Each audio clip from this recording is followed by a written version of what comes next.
Bismillahirrahmanirrahim. Assalamualaikum warahmatullahi wabarakatuh.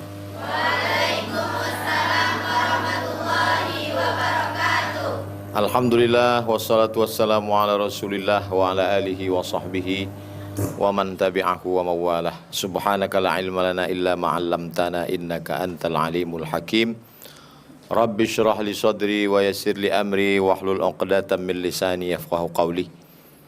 Para ustazah komunitas Ummu Aisyah, bapak-bapak, bapak tak ada, ibu-ibu, anak-anak, santriah, semua yang hadir dimuliakan Allah Subhanahu wa Ta'ala. Tema kita petang ini adab-adab bertaubat. Taubat artinya kembali ke jalan. Jalan Kamboja lurus. Ustaz Somad di mana? Rimbo Panjang kilometer 19 sebelum kantor Kades, belok kiri. Jalannya lurus saja. Ihdinas siratal mustaqim. Kami udah belok Pak Ustadz. Saya bilang kan lurus. Kenapa belok? Google Map nyuruh. Percaya saya apa Google Map? Salah dia. Salah belok. Balik lagi ke pangkal jalan. Balik lagi ke jalan Kamboja, ke pangkal jalan, itu disebut dengan taubat. Jadi nanti kalau ada orang bertaubat berarti kembali ke jalan, apa pula ke jalan Kamboja? Kembali ke jalan yang benar. Yang maha benar itu Allah, maka disebut ke jalan Allah. Jangan nanti kawan kita, marilah kita kembali ke jalan Allah. Setahu aku di Pekanbaru jalan Sudirman, jalan Nangka, tak ada jalan Allah. Yang maha benar itu Allah. Kembali ke jalan kebenaran berarti kembali ke jalan Allah. Itu arti taubat. Taba yatubu taubat. Ar-ruju' ilallah, kembali kepada Allah Subhanahu wa Ta'ala. Mabuk, sakau, maaf cakap, zina, merampok, mencuri, garong, pelakor, semua perbuatan yang silap dan salah, lalu kemudian kembali ke jalan Allah. Ada tak di dunia ini orang yang tak pernah salah? Ada, malaikat. Benar terus, malaikat. Salah terus, setan. Jadi kalau ada kawan kita tak pernah benar, salah terus, berarti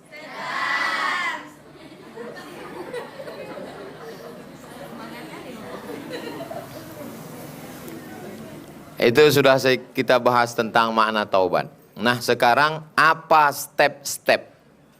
Step itu langkah. Langkah yang pertama kalau mau taubat adalah merenung. Bahasa Arabnya tafakkur. Merenung sejenak. Bapak ikut pengajian ini udah lama? Baru Pak Ustadz. Gimana ceritanya Bapak taubat? Mak saya meninggal Pak Ustadz. Terus saya berdiri di atas makam, nengok dia dikebumikan.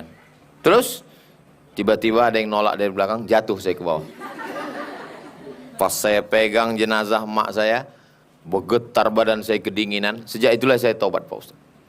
Jadi titik awal tafakkur taubatnya itu adalah ketika di liang kubur. Jadi nanti mana tahu pas ada pemakaman ada orang jahat mabuk, tolakkanlah dia ke bawah. Bapak dulu gimana cerita taubatnya Pak?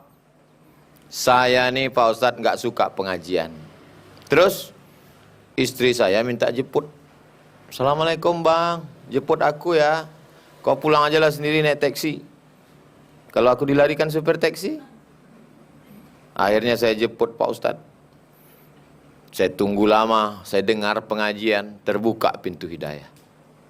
Bapak gimana ceritanya taubat? Saya dengar ceramah di YouTube. Katanya dunia udah mau kiamat. Akhirnya saya taubat. Rupanya tak kiamat-kiamat Pak Ustadz. Tapi syukur saya akhirnya bertobat. Jadi orang bertobat itu macam-macam. Bapak gimana ceritanya bertobat? Istri saya pas setengah malam dia nanya, bang nanti kalau abang mati gimana? Bang kalau abang mati gimana? Cuman 5 kata. Ustadz berceramah 50 menit tak ada masuk ke telinganya. Ibu cuman cakap 5 kata. Bang, kalau abang mati cemana? Terngiang-ngiang di kepalanya tengah malam. Kalau mati cemana? Kalau mati cemana? Kalau mati cemana? Taubat. Jadi taubat ke pangkal jalan berawal dari mikir. Orang sekarang tak sempat berpikir. Gara-gara apa? Handphone. Orang tak sempat berpikir. Gara-gara apa? TV. Orang tak sempat berpikir. Gara-gara apa? Drakor. Orang tak sempat berpikir. Gara-gara apa? Layang-layang putus. Maka kita mesti mengajak orang untuk berpikir. Karena pikir renung itulah pangkal daripada taubat. Setelah dia merenung, aku ini di sini berapa lama, habis ini mau kemana, nanti kalau aku mati masuk neraka jahanam, anak biniku tinggal, hartaku tinggal, tanahku tinggal, mobilku tinggal, pakaianku tinggal, yang kubawa cuman kain tak berjahit. Berpikir sejenak, itulah yang membuat orang taubat. Apa pula? Tauco. Taubat. Langkah yang kedua, setelah dia sadar, merenung, menyesal. Menyesal saya berjudi itu Pak Ustadz. Kenapa menyesal? Kalah. Menyesal saya operasi plastik Pak Ustadz. Kenapa menyesal? Mancungnya cuma 2 minggu. Habis itu pesek balik. Meleleh. Menyesal saya korupsi Pak Ustadz. Kenapa? Tertangkap. Bukan. Menyesalnya betul-betul karena Allah. An-nadamu fil qalbi. Menyesal di dalam hati. Itu yang pertama. Langkah yang pertama, merenung, tafakur, berpikir. Langkah yang kedua adalah menyesal dalam hati. Menyesal bukan karena kalah. Menyesal karena sudah banyak betul silap salah dan dosa. Yang ketiga, al-istighfar. Memperbanyak istighfar, artinya memperbanyak astaghfirullahalazim. Karena ada juga orang mabuk disuruh kawannya tobat, istighfar kau, istighfar. Istighfar. Istighfar itu namanya, bunyi lafaznya astaghfirullahalazim. Alhamdulillah itu namanya, bunyi lafaznya alhamdulillahirabbil alamin. Basmalah itu namanya, bunyi lafaznya bismillahirrahmanirrahim. Ta'awuz itu namanya, bunyi lafaznya a'udzubillahi minasyaitonirrajim. Hauqalah itu namanya, lafaznya la haula wala quwata illa billahil aliyil azim. Jadi jangan orang bingung nanti. Marilah kita buka acara ini dengan membaca basmalah. Semuanya ikut basmalah. Namanya basmalah, isinya bismillahirrahmanirrahim. Marilah kita bertasbih, subhanallah. Marilah kita bertahmid, alhamdulillah. Marilah kita bertakbir, Allahu Akbar. Itu namanya, bunyi lafaznya lain. Beristighfar. Sependek-pendek istighfar, astaghfirullah.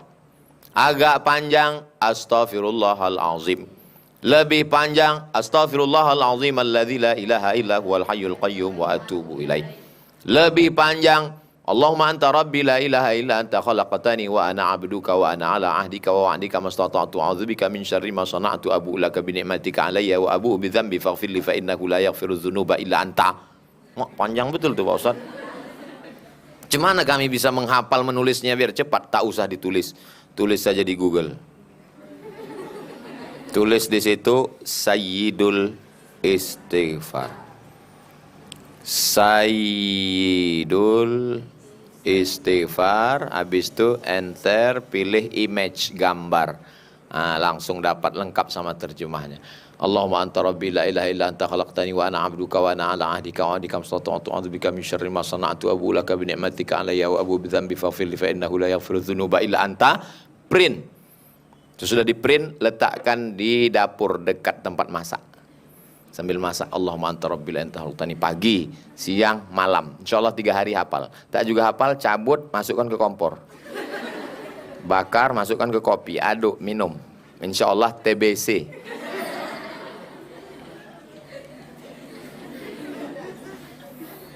Man lazimal istighfar, siapa yang memperbanyak istighfar, siapa yang suka banyak-banyak istighfar, ja'alallahu lahu min kulli dhiqin makhraja, segala kesempitannya diberikan Allah jalan keluar. Wa min kulli hammin faraja. Segala kesusahannya diberikan Allah solusi.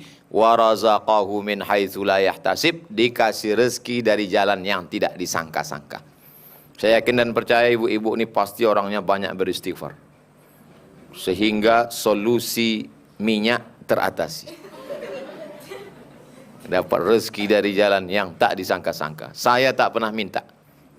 Tak pernah saya membuat proposal, tolonglah kirim minyak goreng, ayam potong, tak pernah. Sekalipun saya tak pernah minta. Ibu hebat doa-doanya. Memperbanyak istighfar.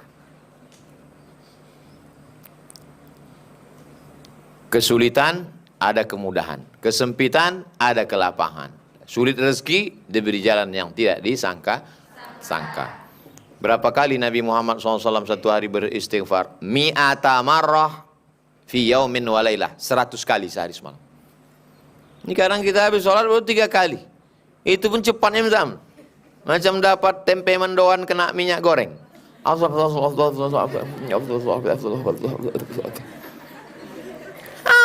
yang dibaca? Astaghfirullahalazim alladzi la ilaha illa huwal hayyul qayyum wa atubu ilaih. Saya kalau istighfar jelas. Berikutnya yang ke tafakur, temenung, berpikir, menyesal dalam hati, memperbanyak istighfar. Yang keempat, al-itmaru alla ya'uda ilaihi abadan, tekad kuat untuk tidak mengulang lagi. Wah, ini dia tekad. Saya Pak Ustadz bertekad tidak akan saya buat lagi. Apa memangnya kesalahannya? Kemarin makan sambal pedas betul Pak Ustadz. Tak mau saya deh. Sumpah saya mau makan cabai rawit nih Pak Ustadz. Besok pas makan tahu, ada sambal nggak? Nah kalau disebut taubat itu dengan tobat sambal. Orang yang tobat sambal itu matinya disambar geledek. Karena taubatnya tak sungguh-sungguh. Karena dia balik lagi kepada dosa yang sudah dia perbuat di masa yang lalu. Berikutnya yang ke-5. Salat sunat taubat. Usolli sunnatat taubat raka'ataini lillahi ta'ala. Allahu Akbar kabirah sampai habis. Al-Fatihah sampai habis. Ayat terserah pilih aja sampai habis. Maksud sampai habis itu yang betul dibaca sampai habis. Yang pelan usolli sunat taubat.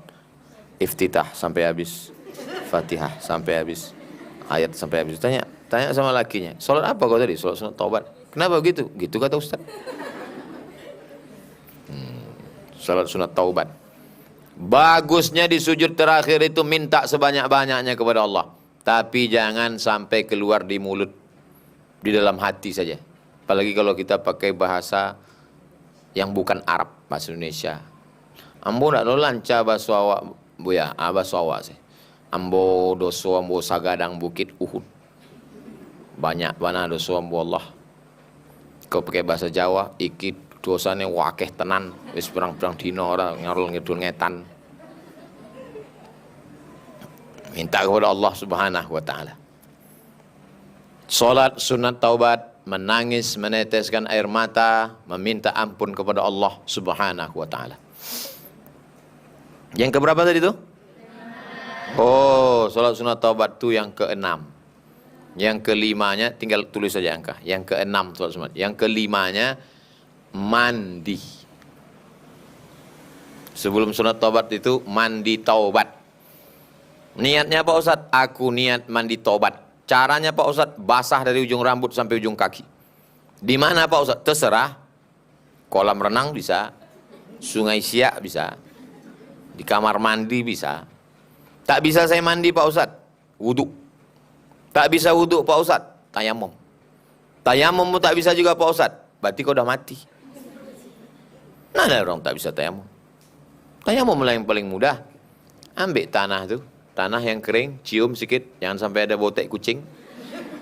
Letakkan ke koran, lebar koran. Lepas semua, jam tangan lepas, cincin lepas. Tapi ingat letaknya di mana? Habis itu dipukul 2 kali. Pukul yang pertama, dipukulkan ke tapak tangan. dihembus. Baru kemudian debu nih 1, 2, 3, 4, 5, 6. Yang ini ke pangkal. Yang ini ke tengah, yang ini di ujung. Sekali saja, bukan 3 kali. Ini ke pangkal, ini ke tengah, ini ke ujung. Jadi bukan debu itu diambil. Belajar tayamum. Habis itu pukul sekali lagi. Tepuk kan? Hembus. Debunya dibagi 3. 1, 2, 3. Yang ini di bagian bawah. Yang tapak ini bagian dalam. Yang ini bagian kemari. Yang ini begitu juga. Ini bagian dalam. Sekali. Bukan 3 kali. Yang saudara kita terbaring di rumah sakit, banyak orang jenguk saudaranya sakit rumah sakit, dibawakannya lah pula tauisi. Bukan bisa orang tuh makan tauisi. Dibawakan pula durian. Kalau mau membawakan tauisi, durian, tempe mendoan ke orang sehat. Orang sakit mana dia peduli? Orang sakit bawakan tanah. Karena dia tak bisa berwudu, kena air. Kata dokter, Bapak jangan pakai air, nanti mati. Gitu. Maka pakai tayamum. Bawakan nanti agak sekoper. Apa kau bawa? Untuk tayamum kau lah, bodoh.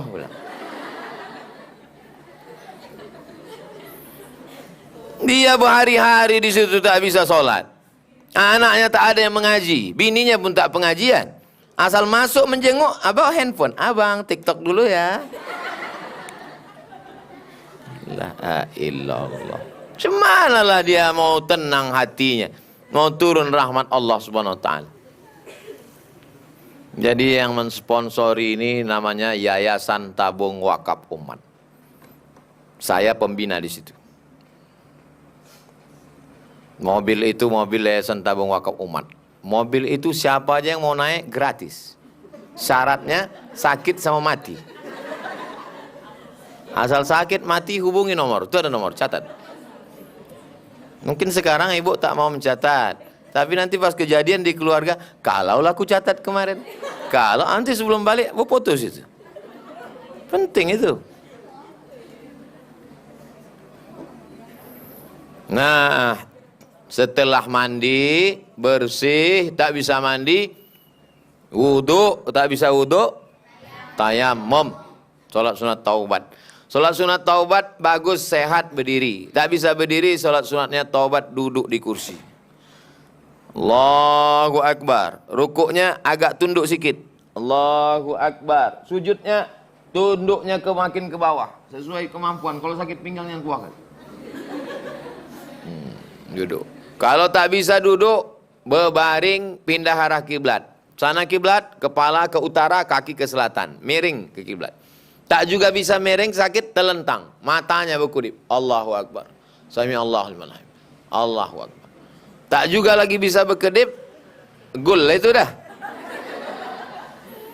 Ibu kalau bapak tu sakit, jangan ibu marah-marah. Kasih dia sabar, sabar abang. Tapi aku sakit kali, sabar bang. Tak lama, sebelum hari Jumat selesai nih bang. Jangan ibu takut-takuti dia. Abang sabar ya bang, ini ujian dari Allah bang. Gitu jangan. Nah kan, sakit abang kan? Mati abang nanti, tengoklah surat tanah abang. Aku nikah sama brownies. Nah, boleh. Doakan dia, ajarkan dia sholat sunat taubat. Dulu dia mabuk, dulu dia sakau, dulu dia selingkuh. Jangan dibalaskan sakit hati waktu di situ. Dulu waktu kau sehat asik pacaran aja, sekarang mampus kau kan? Tak boleh. Sabar. Mentang-mentang dia sekarang tak bisa menyuap, ibu paksa suami. Makan kau, makan. Telan sama sendok-sendoknya. Tak boleh. Itu namanya dendam kesumat. Habis itu barulah sholat sunat taubat. Setelah itu, yang keberapa sekarang? Yang ketujuh, illa man taba wa amana, memperbaiki iman, bukan imun. Perbaiki iman. Bagaimana cara memperbaiki iman nih? Pengajian. Bagaimana cara memperbaiki iman ini? Baca Quran. Macam mana memperbaiki iman ini? Berkawan sama majelis taklim orang-orang soleh, bukan soman. Illa man taba wa amana, beriman. Perbaiki iman ini dengan ikut pengajian. Ibu tak ada halangan ibu untuk datang mengaji kemari. Setiap hari Jumat ibu datang kemari kan? Habis asar. Perumahan sebelah, belakang, samping. Ada perumahan lain? Di mana bu? Depan? Jauh. Makin jauh makin banyak pahalanya. Makin banyak langkah kaki. Langkah pertama menghapus dosa, langkah kedua mengangkat derajat, langkah ketiga menghapus dosa, langkah keempat mengangkat derajat. Tapi jangan kemari jalan kaki. Nanti pas datang kemari acara udah habis. Nah. Masya Allah, ini anak muda fotografer kita. Dari mulai kecil dulu SMA, ikut saya pengajian sampai sekarang. Cuman kabar dukanya sudah menikah. Tapi baru sekali. Nah, sampai mana tadi? Hilang pula bahan saya. Memperbaiki iman dengan ikut pengajian. Lingkungan kita ini 3. Lingkungan pertama dekat rumah. Rajin ke masjid, ikut pengajian, majelis taklim, wirid yasin, rebana, nasid, hadrah. Lingkungan tempat kerja. Berkawan sama orang yang sholat, yang berjamaah. Lingkungan medsos. Bukan pakai handphone. Jangan ibu berkawan di Instagram, di Facebook, di grup WhatsApp dengan kuntilanak, nyiblorong, sundil bolong, mak lampir. Kalau grup-grup itu bisa menjaga iman ibu, teruskan. Tapi kalau grup-grup itu merusak, tinggalkan. Karena kalau kita mati, kawan tak mau ikut. Betul? Ini yang diikutnya grup CLBK. Kita satu SMP ya? Iya. Ini siapa? Laki aku. Kok kering kali gitu. Ganteng abang lagi gitu. Udah. Buat dosa. Maka keluar aja di grup itu. Habis itu orang pun menelpon. Kok keluar kau dari grup? Setan semua di dalam. Daripada aku jadi hantu macam kalian. Gentayangan. Oh, anak kecil. Terkejut saya kira datang langsung. Banyak anak kecil. Nah, begitulah pentingnya. Illa man taba, kecuali orang bertobat. Wa amana, dan beriman. Selanjutnya yang ke 8. Wa amila amalan soliha, beramal soleh. Pengajian amal soleh. Menjaga anak amal soleh. Baca yasin amal soleh. Pakai jilbab panjang amal soleh. Bersedekah amal soleh. Dari mulai buka mata amal soleh, alhamdulillahilladzi ahyana ba'da ma amatana wa ilaihin nusyur, sampai tutup mata, bismika Allahumma ahya wa amut. Tapi doa itu dipakai sehari cuma 2 kali, pas pagi sama malam. Yang pula buka tutup bismika tutup. Begitulah hebatnya orang Islam. Tempat setan dalam WC. WC itu kan tempat setan. Bisa pula orang Islam dapat pahala masuk tempat setan. Gimana caranya? Allahumma inni a'udzubika minal khubuthi wal khaba'ith. Jalan-jalan nampak ada sampah, campakkan ke pinggir. Imatatul adza 'anit thariq, membuang sesuatu yang mengganggu di jalan. Tak ada amal yang tak baik. Semuanya bernilai amal soleh. Adapun yang dosa-dosa ini, yang lalu-lalu tak ada cara lain. Adapun yang akan datang. Wa atsbi'is sayyi'atal hasanata, iringilah dosa-dosamu di masa lalu dengan perbuatan baik. Dulu sebelum tobat, pelit, bin medit, bin kedekut, bin kikir, bin sampili. Setelah bertaubat, pengajian orangnya Pak Ustadz. Dulu kawan saya itu pelitnya minta ampun. Kalau lewat kotak sedekah 2.000 ya koyak pula tuh. Sekarang sejak ikut pengajian Ustadz Somad, berubah dia. Berapa dikasihnya? 2.500. Yang penting ada perubahan. Dulu Pak Ustadz orangnya kalau bercakap tak mau berhenti. Semua dicakapkannya. Anak tetangga, suami tetangga, bini tetangga, semua dicakapkannya. Setelah pengajian, diam aja Pak Ustadz. Kenapa dia? Sariawan. Ada perubahan. Tidak ada yang tahu siapa yang dapat taubat nasuha. Tak ada yang tahu siapa yang dapat haji mabrur. Tak ada yang tahu siapa yang dapat Lailatul Qadar. Tapi kita bisa melihat tandanya, yaitu dengan adanya perubahan. Alhamdulillah Pak Ustadz, grup wirid Yasin kami berubah dari yang dulu. Apa perubahannya? Sekarang pakai seragam. Pengajian Az-Zahra yang mau beli seragam silakan, tapi saya tak wajibkan. Tak ada saya buat. Iuran-iuran yang mau terserah, yang tak mau tak apa-apa. Bagi saya prinsipnya satu, mau ngaji udah alhamdulillah.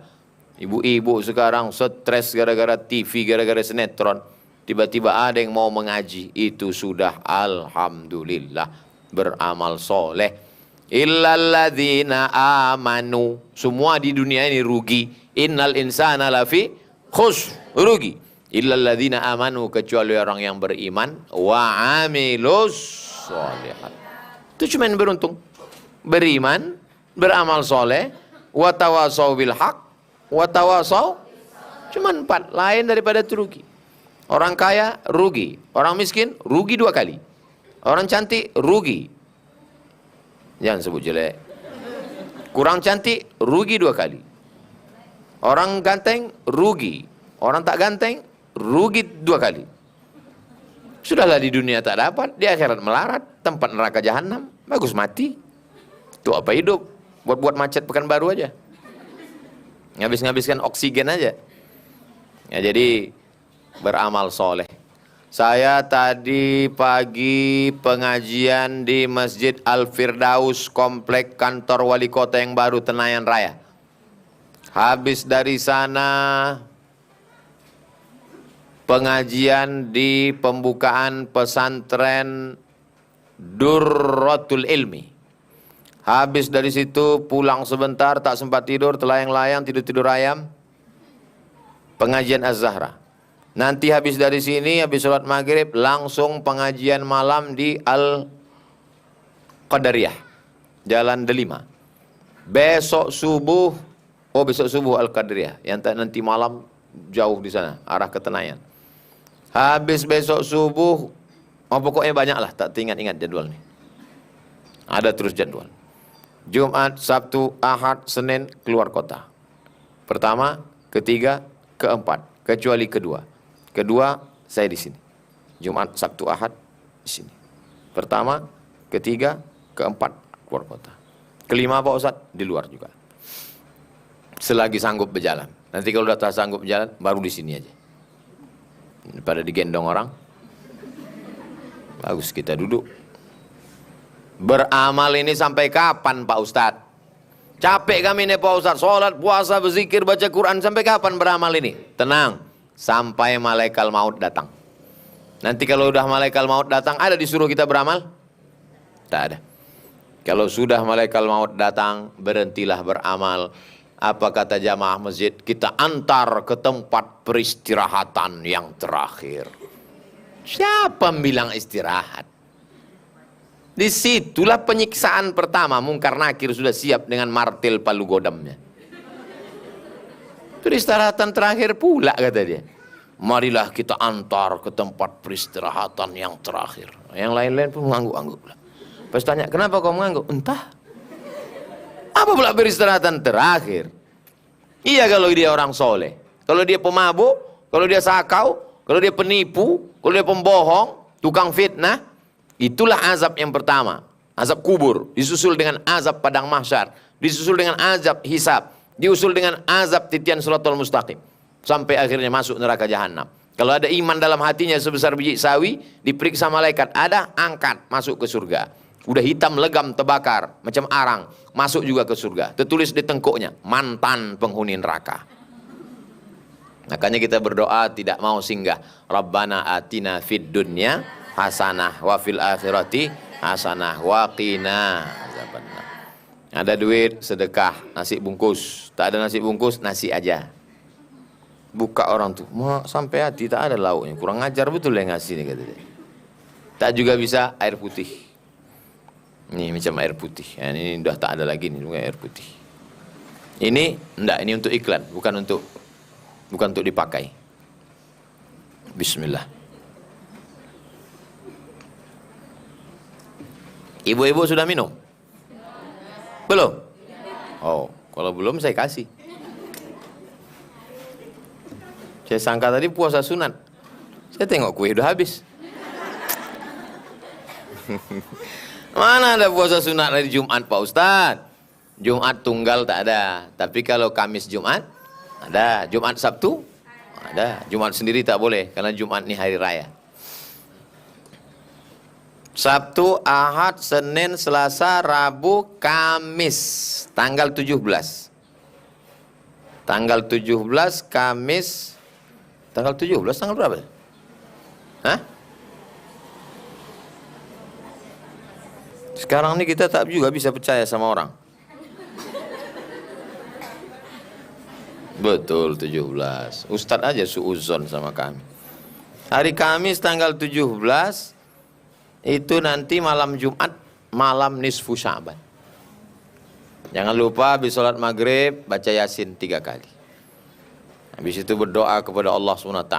Malam itu nanti kalau bisa isi dengan sholat tahajud, pas bangun sholat sunat taubat, pas bangun pertama sholat sunat wudu, habis sholat sunat wudu sholat sunat taubat, habis itu sholat sunat tahajud, habis itu sholat sunat witir, sholat sunat hajat, sholat sunat wudu, sholat sunat taubat, sholat sunat tahajud, sholat sunat hajat, sholat sunat hajat minta apa segala hajatnya, habis itu sholat sunat witir, tutup witir habis, tunggu azan subuh.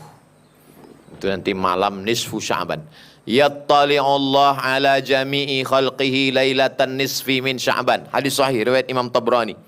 Pada malam nisfu Sya'ban itu nanti Allah menengok semua hambanya, diperiksanya. Fayaghfiru li jami'i khalqihi, diampunkannya semua makhluk di dunia, diampunkannya. Cuman 2 yang tak diampunkannya. Yang pertama musyrik. Orang yang musyrik tak diampunkan. Siapa itu yang musyrik? Mana ada lagi kami menyembah batu, menyembah tugu, menyembah hantu, menyembah tuyul. Tak ada kami menyembah setan Pak Ustadz. Musyrik menyembah Allah tapi datang ke dukun. Cinta ditolak, dukun bertindak. Musyrik percaya kepada ramalan, maka bertaubat sebelum malam nisfu Sya'ban. Yang kedua, limusyahin. Orang bertetangga, berkawan, bertengkar belum berdamai. Tetangga kiri, tetangga kanan, tetangga muka, tetangga belakangan belum berdamai. Tetangga kanan marah karena mobil baru. Tetangga kiri marah karena rumah baru. Tetangga belakang marah karena kebun baru. Tetangga muka marah karena bini baru. Akhirnya tak ada satupun tetangga itu yang baik. Maka berdamai sebelum malam nisfu Sya'ban. Tak diterima Allah doa orang sebelum berdamai. Orang kalau memutus tali silaturahim tak turun rahmat Allah. Waktu Nabi mau memulai pengajian, kata Nabi, rahmat tak turun. Langsunglah sahabat ini pulang ke rumah, disambungnya silaturahim, datang dia lagi. Baru turun rahmat, kata Nabi SAW. Mudah-mudahan Allah mencurahkan rahmatnya pada kita. Amin. Pas saya bilang mudah-mudahan Allah menurunkan rahmatnya, semua ibu-ibu bilang amin. Ada satu ibu diam aja. Pas ditanya, ibu kok nggak bilang amin? Saya sudah dapat rahmat Pak Ustadz. Rupanya nama lakinya Pak Rahmat.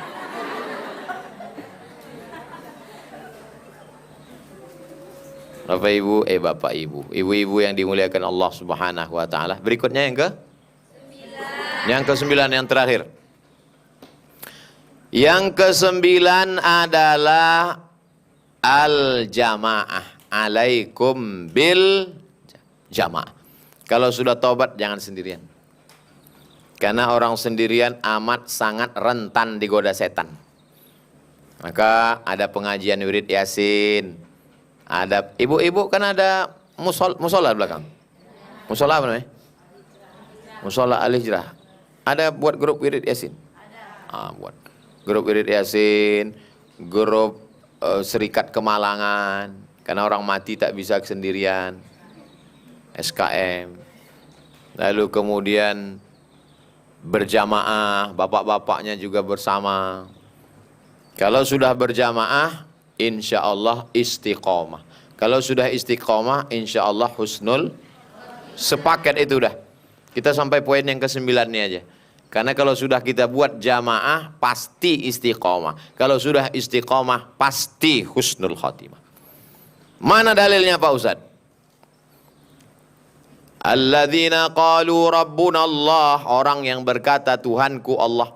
Summa istaqamu, kemudian dia istiqamah. Tatanazzalu alaihimul malaikah, turun malaikat. Malaikat akan turun sebelum dia mati, keluar nyawanya. Apa kata malaikat? Alla takhafu, jangan kalian takut. Wala tahzanu, jangan sedih.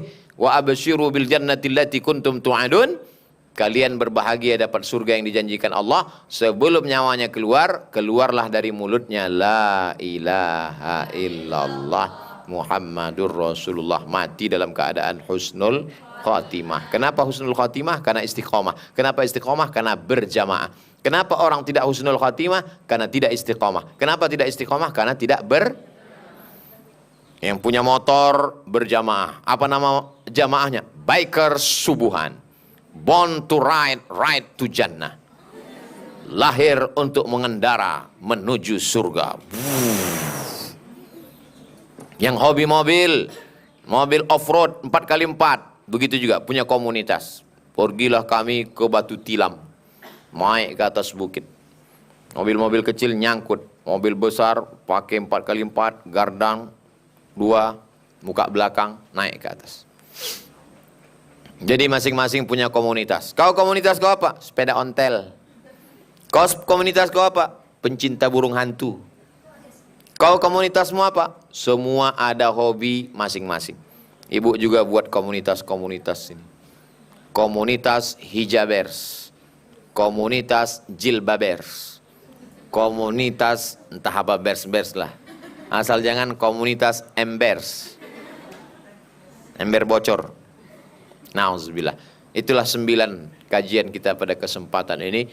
Mudah-mudahan bermanfaat insyaallah. Kertas-kertas pertanyaan bawa kemari.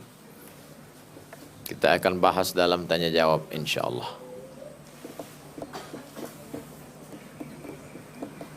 Anak-anak menulis karena mereka tak boleh main handphone. Ibu-ibu tak menulis karena mereka menonton di handphone. Channelnya Ustadz Abdul Somad Official. Subscribe, like, share, and comment. Ada ibu tonton di channel? Ibu dengar ceramah tuh mau nyari, adakah aku masuk? Dua-duanya bagus. Fid dunya hasanah wa fil akhirati hasanah. Assalamualaikum Tuan Guru. Apa hukumnya hamba Allah yang selalu mengabaikan sholat? Man taraka sholata muta'ammidan. Siapa yang meninggalkan sholat secara sengaja, faqad kafara jihara, kafirlah dia secara nyata. Itu yang pertama. Yang kedua, as-sholatu imaduddin. Sholat itu tiang agama. Ini kipas angin bisa nyangkut, lampu bisa nyangkut, atap bisa nyangkut karena tiangnya kokoh. Kalau tiang ini tumbang, tumbang semuanya. Jadi sedekahnya rajin, pengajiannya rajin, kalau tak sholat maka amalnya semuanya tumbang. Yang ketiga, ada satu neraka namanya Sakor. Masalakakum fi Sakor. Kenapa kalian masuk neraka Sakor? Apa jawab mereka? Lam naku minal musallin. Karena kami tidak sholat. Yang keempat, sholat itu adalah hutang. Hutang wajib dibayar. Fadainullahi ahaqqu an yuqda. Orang yang tidak sholat, maka hutang paling layak dibayarkan kepada Allah, maka dia mati dalam keadaan terhutang, tak diterima Allah Subhanahu wa taala. Yang kelima, salat itu membuat orang dekat dengan Allah, sedangkan meninggalkan salat membuat hati kering kerontang jauh dari Allah Subhanahu wa taala. Pada saat itu hatinya tak tenang. Orang yang salat hatinya tenang. Dari mana Ustaz tahu? Buktinya tadi waktu saya khutbah Jumat banyak yang tertidur. Menunjukkan dia tenang lah itu. Orang barat, rumahnya besar, mobilnya mewah, duitnya banyak, tidak bisa tidur. Penyakit tak bisa tidur ini namanya insomnia. Mesti makan pil tidur. Dikasih morfin biar bisa tidur. Orang kita naik angkot ketiduran. Lewat gang. Tengok, udah sampai pasar pagi Arengka. Marah pula sama supir tuh. Kenapa tak kau banguni aku tadi? Aku bawa mobil, bukan menjaga kalian. Dijauhkan Allah dari ketenangan hati. Sehingga gelisah aja bawaannya. Gelisah, gelisah, gelisah, gelisah, pakai ganja. Gelisah, gelisah, gelisah, mabuk. Gelisah, gelisah, gelisah, karaoke. Gelisah, gelisah, gelisah, sakau. Tidak tenang jiwanya. Maka sholat menenangkan jiwa karena semua kita serahkan pada Allah. Inna sholati wa nusuki wa mahyaya wa mamati. Tenang. Ibu tenang apa tak tenang? Tenang. Dari bunyi jawabnya tenang. Tenang, Bu. Itu saking tenang ya. Saking kan tenangnya lah itu. Tak bergerak lagi. Cuma Bu, tenang.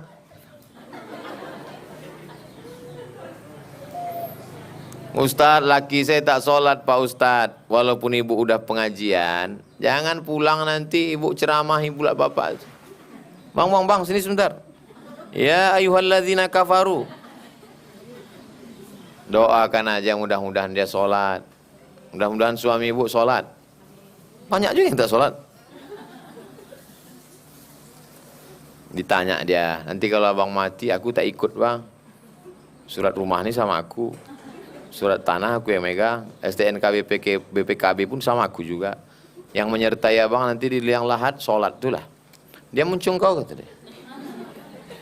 Ibu jangan diam aja, besok ulang lagi. Sampai dia dapat hidayah. Ayyahdiyallahu bika rajulan wahidan. Satu orang dapat hidayah karena mulutmu, khairum min humurin na'am. Ibu tidak profesor, doktor, bukan tuan guru, bukan ustadz, bukan kiai, bukan habib, bukan artis, tapi ketika ibu menyampaikan satu orang dapat hidayah itu luar biasa. Berapa banyak bapak-bapak yang tak sholat jadi sholat karena bininya. Saya sebetulnya dulu dengar ceramah nggak masuk ke telinga saya Pak Ustadz, tapi pas bini saya merepet masuk semuanya Pak Ustadz.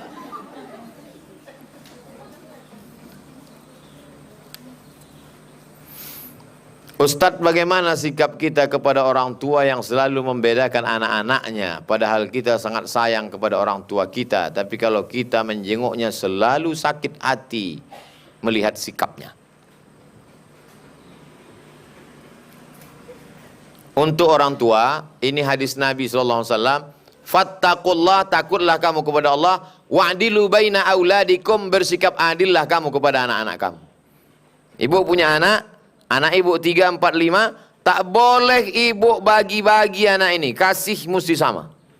Kalau anak ini dikasih duit, ini kasih duit.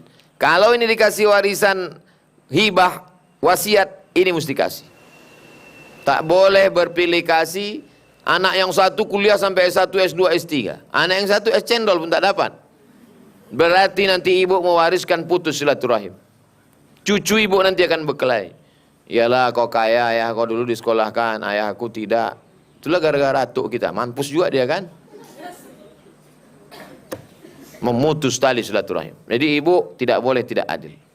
Adapun ayah, ibu, emak, bapak, ibu tidak adil, maka mereka sudah tua, susah untuk ngasih tahu. Tapi kalau mereka nonton ini bagus juga, kasih tonton. Mak ya, coba tonton ini. Mak, pedas sekali cakap Ustaz ini. Ini untuk kebaikan ayah juga. Prinsip sama orang tua itu begini. Kalau yang tadi sebagai orang tua, sekarang kita sebagai anak. Kita hanya datang untuk berbakti saja. Jangan minta lain-lain. Belikan makanan kesukaan dia, belikan pakaian yang dia suka, kasih dia duit, senangkan hatinya. Insya Allah rezeki ibu akan dibuat Allah macam rezeki raja-raja. Perlakukan orang tuamu macam raja, maka rezekimu akan seperti rezeki raja-raja. Bukan hadis Nabi, dapat saya di grup WhatsApp. Senangkan hati. Kalau ibu pergi ke rumah, dalam tertulis di pintu, rumah omak. Omaknya udah tak ada lagi, udah meninggal. Saya tak tinggal situ. Saya tinggal rumah lain. Karena pesan saya dulu, nanti kalau aku pindah ke sini, omak tinggal sini. Kau tinggal di mana? Aku nanti ku cari rumah. Senangkan hati orang tua. Karena kalau aku tinggal di sini sama biniku, nanti omak merasa mak numpang. Kalau aku sama biniku sini, mak ada sini, mak merasa mak numpang. Tapi kalau ku cari rumah lain, mak yang punya rumah nih, nanti pas aku datang kami tamu.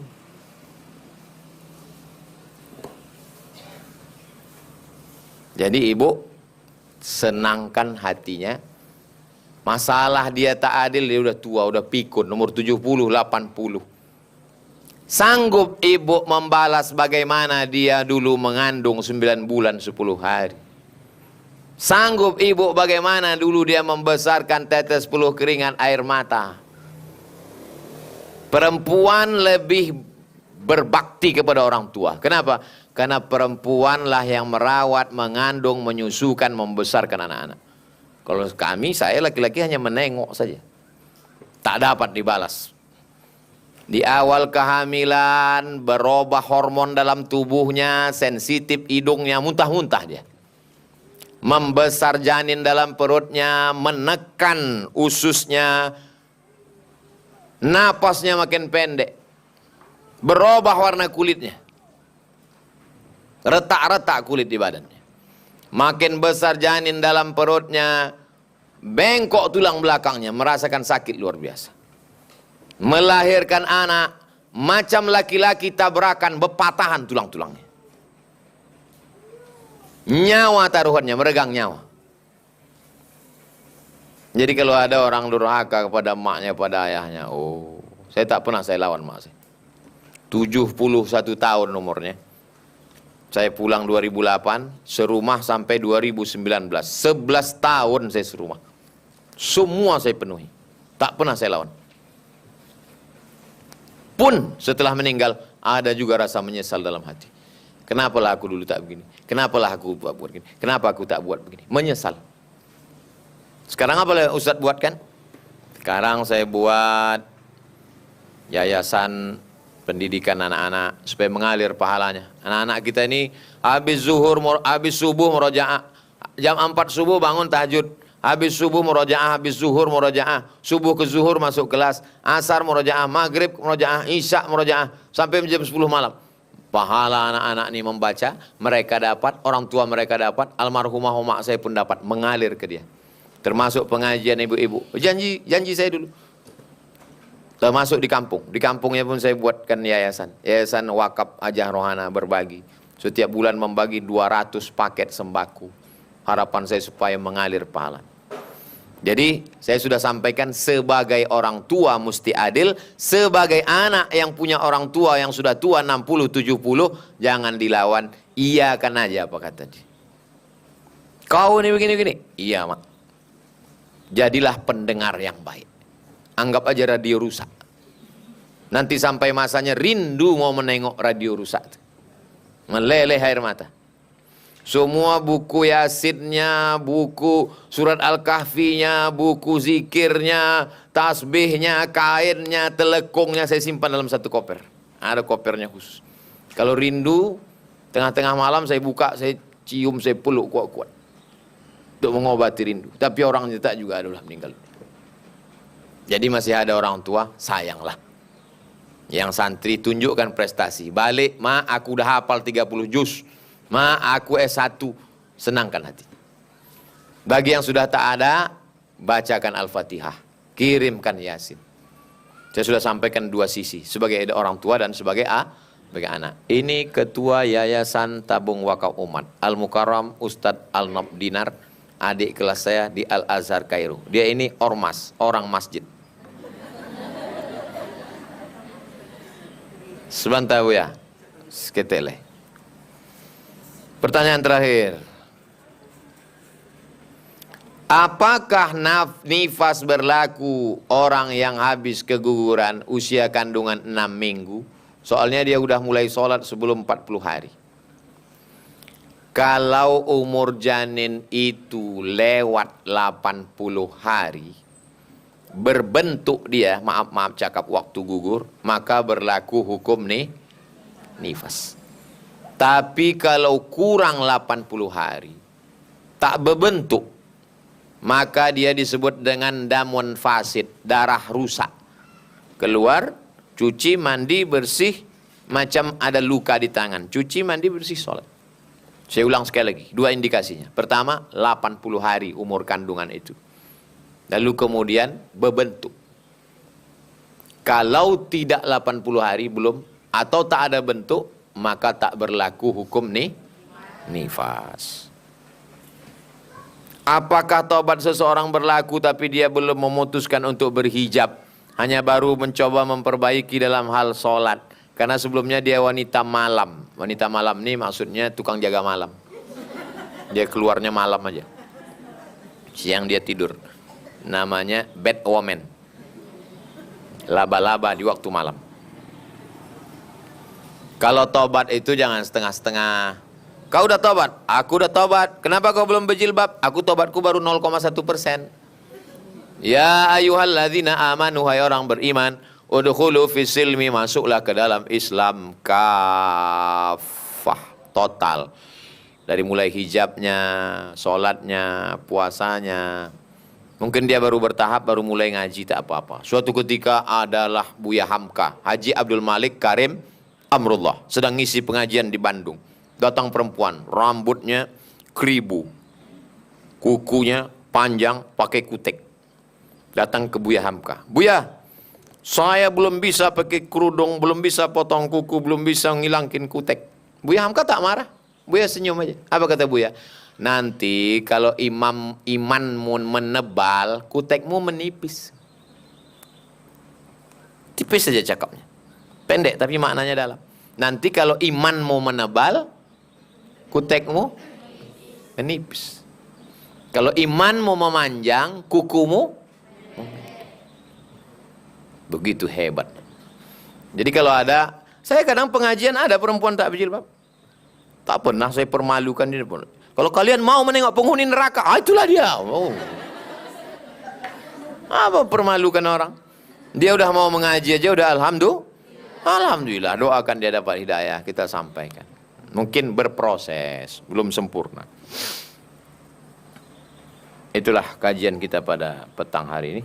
Mudah-mudahan Allah menerima amal kita ini ikhlas sebagai bekal menghadap Allah SWT. Saya ucapkan selamat nisfu Sya'ban. Jangan lupa nanti beramal malam nisfu Sya'ban, hari Kamis malam Jumat 17 Maret 2022. Bertemu dua kemuliaan. Kamis malam Jumat, malam Sayyidul Ayyam. Jangan lupa baca surat Al-Kahfi, baca Yasin, hadiahkan ke almarhum orang tua, datuk nenek, moyang, sahabat, kerabat. Lalu kemudian malam nisfu Sya'ban, isi dengan amal-amal ibadah. Terima kasih segala perhatian, mohon maaf segala kesilapan dan kekhilafan. Ala hazihin niyah, untuk segala niat yang baik-baik. Saudara-saudara kita yang mengirimkan minyak, mengirimkan segala macam keperluan. Oh, ada juga cabai-cabai. Masya Allah. Mudah-mudahan rezeki mereka melimpah ruah, panjang umur, keluarganya sakinah, mawaddah, warahmah, anaknya soleh dan solihah. Komunitas Ummu Aisyah yang peduli kepada jamaah, kepada adik-adik santri, anak-anak kita, mudah-mudahan mereka tetap solid. Ala hazihin niyah wa kulli niyatin salihah. Al-Fatihah. A'udzu billahi minasyaitonir rajim. Bismillahirrahmanirrahim. Alhamdulillahi rabbil alamin arrahmanir rahim maliki yaumiddin. Iyyaka na'budu wa iyyaka nasta'in. Ihdinas siratal mustaqim. Siratal ladzina an'amta 'alaihim ghairil maghdubi 'alaihim waladdallin. Amin. Allahumma salli ala sayyidina Muhammad wa ala ali sayyidina Muhammad. Allahumma rzuqna rizqan halalan tayyiban mubarakan fih. Berikan kami rezeki yang halal dan barakah supaya kami dapat berwakaf, berzakat, berinfak dan bersedekah. Allah maftah qulubana, bukakan pintu hati kami untuk belajar ya Allah. Allahumma ja'alna minat tawabin, jadikan kami orang-orang yang bertaubat. Wa ja'alna minal mutatahhirin, jadikan kami orang yang mensucikan hati. Wa ja'alna min ibadikas salihin, jadikan kami hambamu yang salih. Allahumma jazil mutasaddiqin, berikan balasan buat saudara-saudara kami yang sudah mengirimkan sebagian dari rezekinya sebagai sedekah syukurnya kepada Engkau ya Allah. Allahumma aftah lana futuhal arifin, bukakan pintu hatimu untuk kami sebagaimana sudah kau bukakan kepada para wali, nabi-nabi dan rasulmu ya Allah. Allahumma ja'alna minal mutahabbina bijalalik, jadikan kami orang yang berkasih sayang karena Engkau. Audhillana tahta dhilli arsyika, berikan kami naungan di bawah singgasana arsy. Yauma la dhilla illa dhilluk, hari itu tak ada tempat bernaung kecuali hanya Engkau saja ya Allah. Allahumma akhtim lana bi husnil khatimah wa la takhtim alaina bi su'il khatimah. Rabbana fir lana dzunubana, ampunkan dosa kami. Wa li abaina, ayah kami. Wa li ummahatina, mak kami. Wa li azwajina, pasangan hidup kami. Wa li dzurriyyatina, anak cucu keturunan kami. Wa liman hadarana, semua yang hadir di majelis pengajian ini ya Allah. Rabbana atina fid dunya hasanah wa fil akhirati hasanah wa qina adzabannar. Wa sallallahu ala sayyidina Muhammad wa ala alihi washabbihi wasallam. Walhamdulillahirabbil alamin. Taqabbalallahu minkum minna wa minkum taqabbal ya karim. Terima kasih.